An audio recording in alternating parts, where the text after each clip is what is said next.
કર્યું, પણ આ ગુજરાતની જનતાએ, રાજ્યના વિકાસ માટે આ વિસ્તારની જનતાએ ખૂબ મોટું યોગદાન આપ્યું છે। પ્રદેશના વિકાસની વાત આવે, દેશના વિકાસની વાત આવે, આપણા લોકોએ પણ ખૂબ મોટું યોગદાન આપ્યું છે। દેશની આઝાદીમાં પણ ખૂબ મોટું યોગદાન આપ્યું છે। પણ આજે ગુજરાતમાં 30 વર્ષથી ભારતીય જનતા પાર્ટીની સરકાર છે।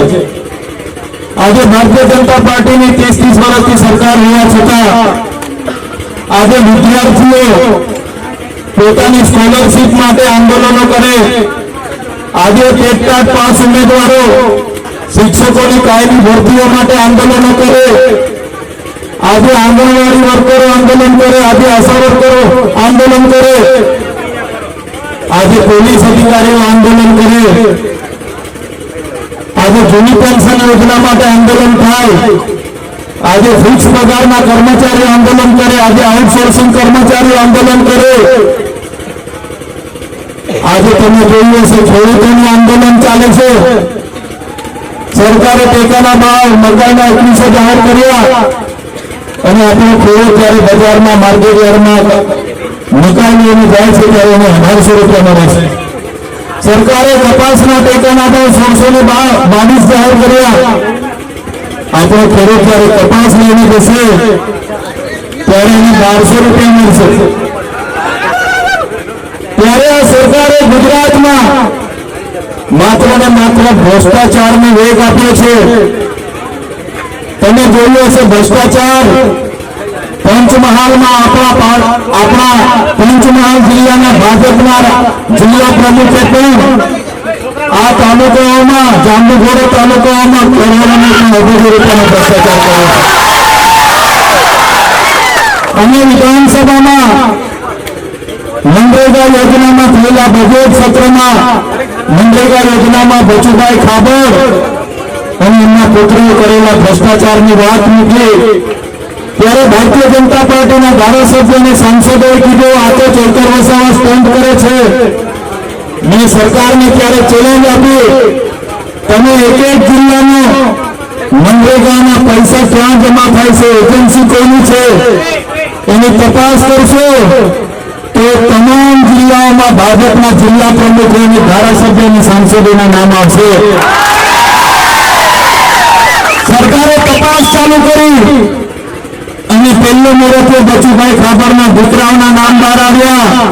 પંચમહાલમાં પણ ભારતીય જનતા પાર્ટીના જિલ્લાના પ્રમુખનું નામ આવવાનું હતું।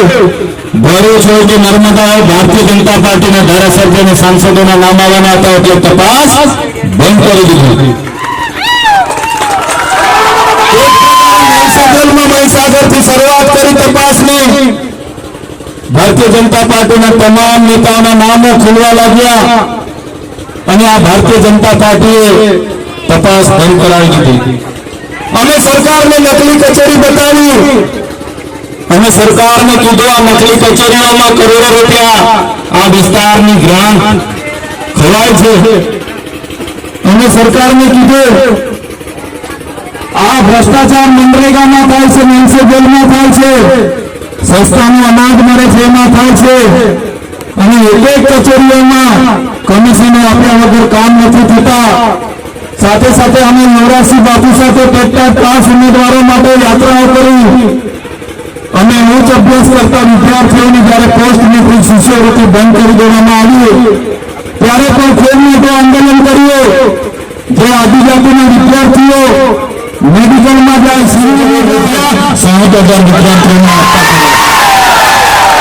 ત્યારે આ વિસ્તારમાં શિક્ષકોની વાત હોય, રોડ રસ્તાની વાત હોય, આ વિસ્તારમાં દવાખાનામાં પૂરતા ડોક્ટરોની વાત હોય કે સાધનોની વાત હોય, આ વિસ્તારમાં કોઈ કબાડોની વાત હોય, દરેક વખતે અમે સરકારની અમારે રોડ પર ચાલીને પદયાત્રાઓ કરવી પડે તો પદયાત્રા કરીને બતાવ્યું છે, અમે રોડ પર ધરણા દેવા પડે તો ધરણા દીધા છે, ભૂખ હડતાલ કરવી પડે તો ભૂખ હડતાલ કરી છે, પેપરો ફૂટે જ્યારે સરકારને અમે બતાવ્યા છે।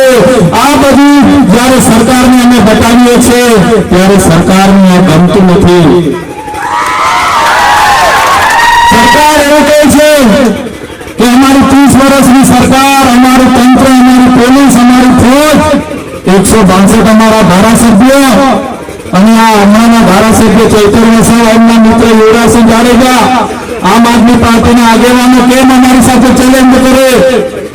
એમણે તમે જોયું હશે કે મારા પર આખો ખોટો કેસ આખો ઉભો કર્યો, આખો કેસ ઉભો કરવામાં આવ્યો। એટીવીટીની યોજનાઓ આવે, ગુજરાત પેટર્નની યોજનાઓ આવે, વિકાસશીલની યોજનાઓ આવે, બધામાં કરોડો રૂપિયાની ગ્રાન્ટ આવે, ત્યારે એમના ભાજપના નેતાઓ, એમના મળતિયા, એમના કોન્ટ્રાક્ટરો, એનજીઓ બારોબાર એમના પ્રભારી મંત્રીઓને સાથે રાખીને આયોજન કરે અને ખાઈ જાય। ત્યારે મેં ત્યાં વિરોધ કર્યો। મેં કીધું એટીવીટીમાં ચૂંટાયેલા પ્રતિનિધિઓ જ આયોજન કરશે, કોઈ બહારના કોન્ટ્રાક્ટરોની અમે બેસવા નહીં દે। બસ આટલી વાતમાં એ લોકોએ મારું આયોજન કરી નાખ્યું। ઘણી ટાઈમથી મારી રાહ જોઈને બેઠા હતા અને તે દિવસે મને એ લોકોએ ફસાવી લીધો। તમે જોયું હશે ઓફિસમાંથી જ્યારે હું જેવો બહાર નીકળ્યો, ભાજપના સાંસદ અને મનસુખ વસાવા આખું ટોળું લઈને આવી ગયા, આખા જિલ્લાની પોલીસ આવી ગઈ અને એક જાગૃત ધારાસભ્ય તરીકે મને તાત્કાલિક અરેસ્ટ કરી લેવામાં આવ્યો। તમે જોયું હશે એરેસ્ટ કર્યા। મેં કીધું મારો ગુનો શું છે, મારી વાત શું છે કે મને તમે અરેસ્ટ કરો છો? મને એફઆઈઆર આપો, કોણે મારા પર ફરિયાદ કરી છે? છતાં ભાજપના નેતાઓના ઇશારે, એમના ગૃહમંત્રીના ઇશારે પોલીસે ધક્કા મૂકી કરીને ઘસડીને મને જીપમાં બેસાડ્યા। ત્યાંથી મને રાજપીપળા જેલમાં લઈ જવામાં આવ્યો। એક રાત રાજપીપળાની બજારની સિટીની જેલમાં રાખવામાં આવ્યો। મારા ઘરેથી કપડા લઈને આવ્યા, ટિફિન લઈને આવ્યા, 1:30-2 વાગ્યા સુધી બહાર ઉભા રહ્યા, પણ પોલીસે રાતે જમવાના દીધા, પોલીસે રાતે કપડાની લીધા દીધા। બીજા દિવસે સામાન્ય બાબતમાં ફરિયાદ થાય, મામલતદાર અડધા કલાકમાં જામીન આપી દે।